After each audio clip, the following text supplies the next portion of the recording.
foreign bodies, yung Santon seeds. Pero usually, Santon seeds, they perforate the sigmoid column. So, ayan. So, Santon seeds. Kumakain pa ba kayo Santon? Hindi na siguro, ano? So, yung mga iba, pag kumakain ng Santon, nilulunok nila yung seeds. Yung seeds. Hindi ko alam kung bakit, kung pabusog ba yun, pero I really don't know. Ang notorious na yung Bangkok, malalaki rin sila. They have really pointed tip. They perforate this more in this thing, but it's very rare. It is more common in adults sa sigmoid column. Doon kasi medyo mas mabagal yung transit time. So, lumuputas nila yung column. So, ito apat.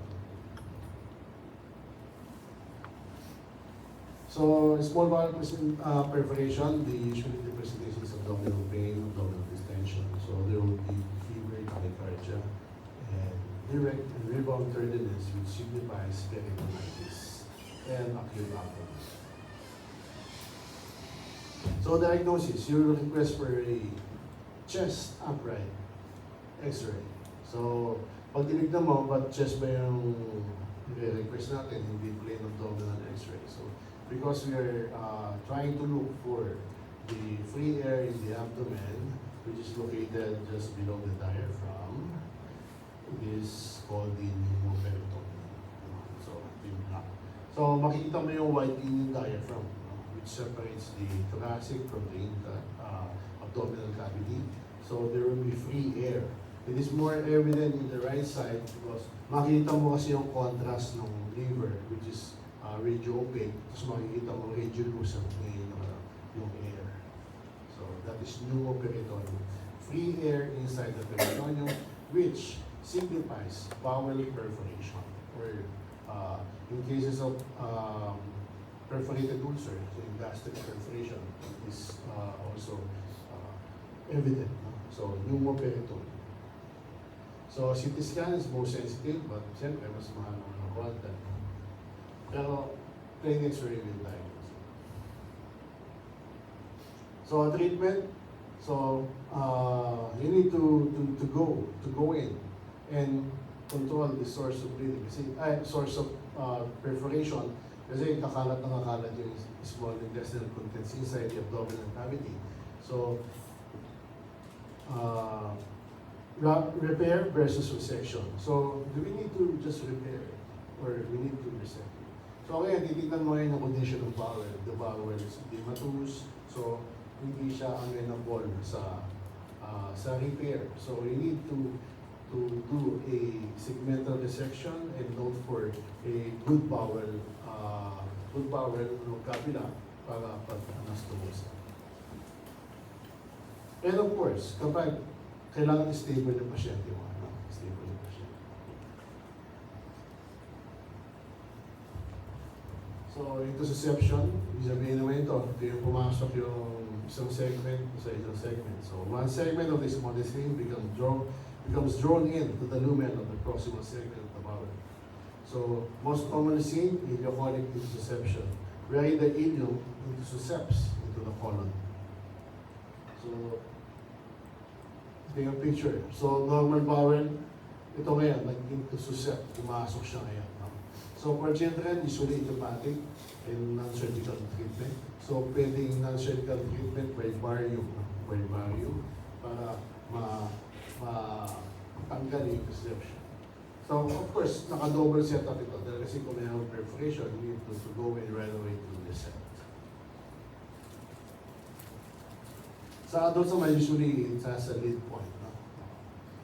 So, adult distinct pathologic lead point is usually seen.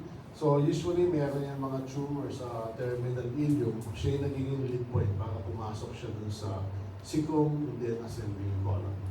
So, pag tinignan mo, yan, normal ba?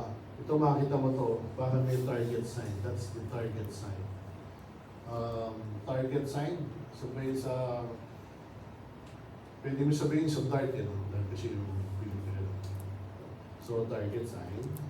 So ibig sabihin pumasok yung dalawang bowel. Also it is seen here, small bowel, target sign. So the treatment is surgical resection. Reduction should not be attempted. So dahil daw kasi baka meron ng mga necrotic debris doon. So just have to resect. So ibig sabihin, ito, tingnan mo to. So this is small bowel, pumasok siya. So this is the pathologically, yeah, kaya nandito sa section. So there's tumor inside the small intestine. So diniscard natin kasi kanina to, pneumatosis intestinalis, the presence of gas within the bowel wall. So it can be located in the region of GIT, which is most common in the jejunum. So idiopathic, 15% cases. Alam yung iba naman, so non-intestinal disorders like COPD and asthma. So identifiable source in 85% of cases, and pathogenesis is not fully understood. But it is most commonly associated with bowel ischemia and infarction. Short bowel syndrome. So ito yun, kapag nakita mo yung bituka na may disease, then you remove so much of the small bowel. You have resected so much of the small bowel. So ang definition of short bowel syndrome is having less than 200 centimeters of residual small bowel in adults. So functional definition, insufficient intestinal absorptive capacity, results in clinical manifestation of diarrhea, dehydration, and malnutrition. So pag tinignan mo ngayon, stomach, pylorus, duodenum, hanggang fourth portion, then jejunum, tapos transverse colon na kagad. So majority of the small bowel is resected. So balikan lang natin, what is small bowel, short bowel syndrome is having less than 200 centimeters of residual small bowel. Less than 200 centimeters. So causes, acute mesenteric ischemia, so nabulok na ngayon yung bowel, pinutol na ngayon. Can be due to malignancy, Crohn's, fistula, and trauma. 75% resection of large amounts of small bowel at a single operation, and 25% cumulative effects of multiple operations during which small intestine is resected.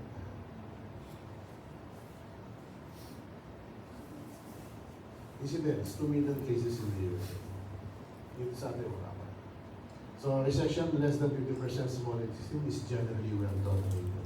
Ibig sabihin, si kalahati lang, kung matanggal mo, less than 50% is generally well tolerated by the patient. And clinically significant malabsorption, 50%, 50 to 80% of the small intestine has been resected. Kaya ang sabi niya, pag 20% na lang natitira, medyo meron ka ng problema.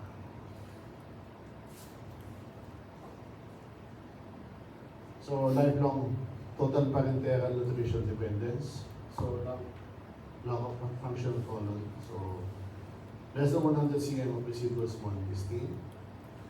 Kung wala kang functional colon. So intact and functional colon, there's less than 60 centimeters of residual small intestine. Sa children, this would be greatly tolerated. So less than 10 centimeters of residual small intestine. Kailangan mo na talaga na lifelong dependence. You can see.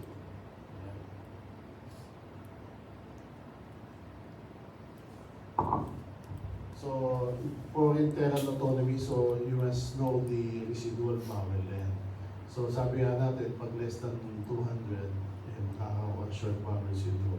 So, this picture shows you a case of acute mesenteric ischemia, wherein the superior mesenteric artery is blocked. No? So, thereby causing ischemia to the upper GI. So, presence or absence of intact and functional colon, intact ileocecal valve, healthier rather than disease or single small intestine, and jejunum versus liver, mild salt and vitamin B12 absorption.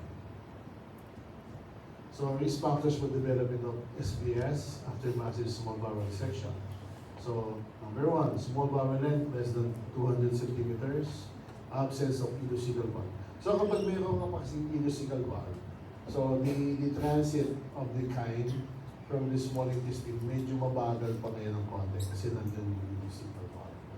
So, absence of colon wherein majority of the fluids will be absorbed, and disease remaining bowel were samples of disease, and also ileal resection. So intestinal abduction usually happens within 1 to 2 years. So kung medyo short bowel syndrome, so you will be lifelong dependence to TPN. Pero mag-a-adapt din eventually daw. So the reduction in volume frequency of bowel movements, so increase in the capacity of internal nutrient assimilation, reduction in TPN requirements, and then definitely you will be weaned off to TPN.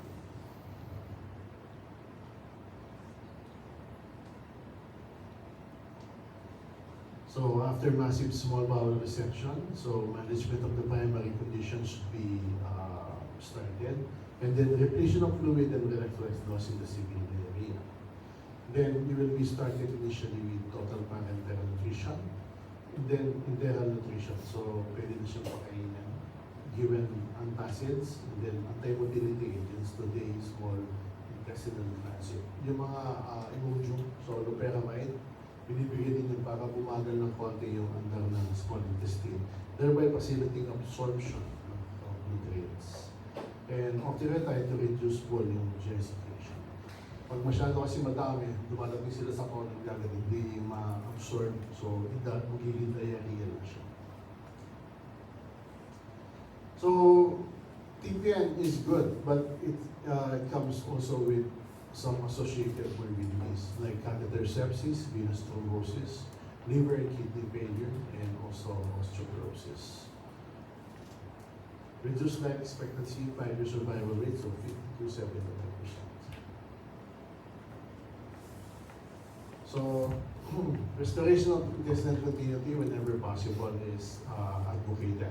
And other non-transplant surgery designed to improve intestinal absorption are associated with unclear efficacy and or substantial immunities.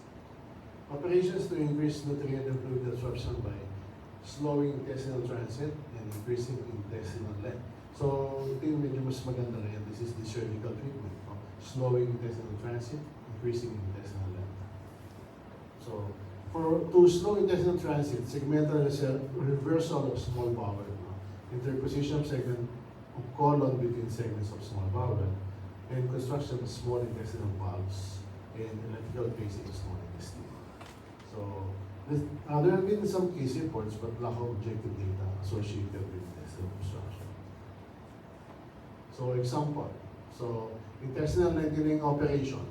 So, longitudinal intestinal lengthening and tailoring procedure. So, gagawin mo yan. Imbis na diretso lang siya, gagawin mo ngayon siya zigzag. So, tatagal ngayon yung transit, thereby increasing the absorbing time. So, dati diretso lang yan, no? Ngayon, magpahagal siya. So, intestinal lengthening operation. Yung isa naman, sinasabi naman yung may reversal. So, they put a segment of the colon in between. So, magpe-peristalsis ngayon si small bowel. Tapos, may siningitan mo siya ng colon. Siyempre, viable colon yun. Yung sewage mo. Hindi, mabagal siya ulit. Tapos, saka niya ibabatuloy sa small intestine.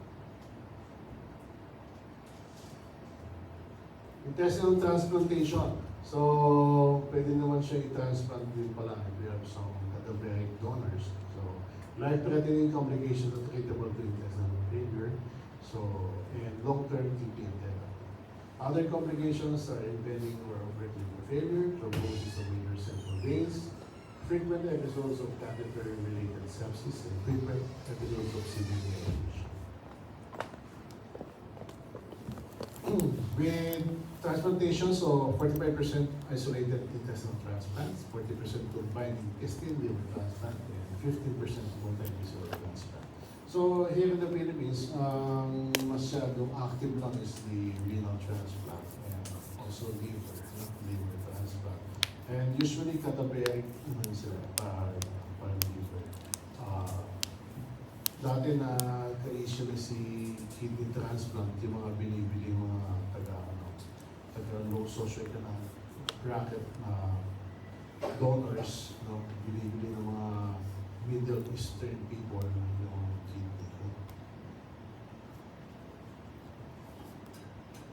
So, 80% of survivors have full intestinal graft function and don't need for total parenteral nutrition. So, morbidity is substantial, acute and chronic rejection, CMV infection, and post-transplant liver-proliferative diseases are noted. Outcomes. 50 to 70% who initially require TPN are able to achieve TPN independence and internal autonomy is better in pediatric patients. 5-minute break.